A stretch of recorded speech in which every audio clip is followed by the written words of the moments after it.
ఈ సినిమాలో మీరు మిస్సుల్ని గురించి విపరీతమైన ఒక పాట రాశారు, మళ్ళీ ఒక ఎక్స్ట్రీమ్ సాంగ్. మిస్ని టేక్ చేస్తే మిస్టేక్ అయిపోతుంది, టేక్ మిస్ కలిసి మిస్టేక్, మ్యూజిక్ మిస్ కలిసి మిస్యూజ్, మిస్ అమ్మ మిస్యూజ్ అయితే డిస్మిస్ అని. మీ జీవితంలో బాగా మిమ్మల్ని ప్రభావితం చేసిన మిస్ ఎవరు? అందరూ మిస్ అండర్స్టాండ్ చేసుకున్నారు నన్ను. అందరూ మిస్ అండర్స్టాండ్ చేసుకున్నారా? మీరు మిస్ అంటే అవ్వదు, మీకు మీరు లేడీస్ అంటే ఇది అవ్వదు అని. అలా ఏం లేదు, నేను చాలా గౌరవిస్తాను. అవునా? బట్ ఏం మిస్ అండర్స్టాండ్ అంటే మిస్ అండర్స్టాండ్ చేసుకుంటారు నన్ను. Who is the woman that has always influenced you the most? నా mother. He is the main pillar of my life.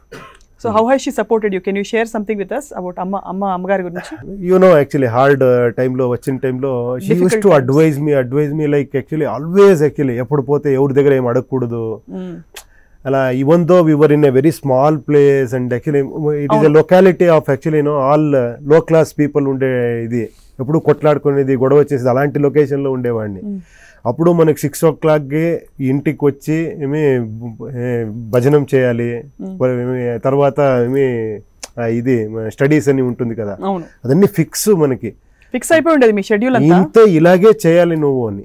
తర్వాత ఒక ఇది ఉంది మనకు, ప్రావర్బ్ ఉంది కన్నడలో, ఏమంటే 5 years లోపల అన్ని ఈ చిన్న పిల్లోడిని దేవుడుగా చూసుకోవాలి అని, 5 to 14 ఏమో స్లేవ్స్ లాగా చూసుకోవాలి అని, అంటే ఆఫ్టర్ 14 ఫ్రెండ్ లాగా చూసుకోవాలి అని.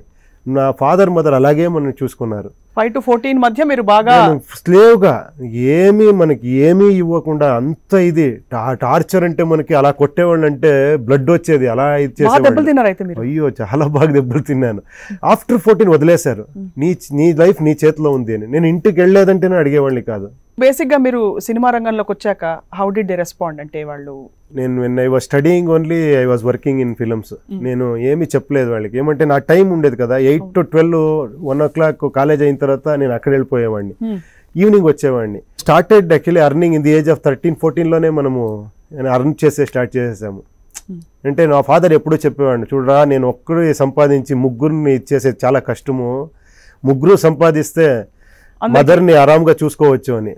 అప్పుడు నుంచి స్మాల్ అని చేసేది, ఈ పేపర్ కవర్ చేసేది, తర్వాత ఈ ఇదన్నీ వస్తుంది కదా, చిన్న స్మాల్ వర్క్, ఏం 50 rupees 10 rupees అలా దొరికితే అదన్నీ చేసేవాడిని. తర్వాత ఫిల్మ్కి వెళ్ళి ఫిల్మ్లో సాంగ్ రాసేది, అది ఇది అని స్టార్ట్ చేసేసాను ఆ టైంలో. అప్పట్లో మీ మనసులో ఉండుండదు నేను ఇంత పెద్ద సూపర్ స్టార్ అవుతానని? లేదు, ఇంకా పెద్దది అవుతానని ఉండేది.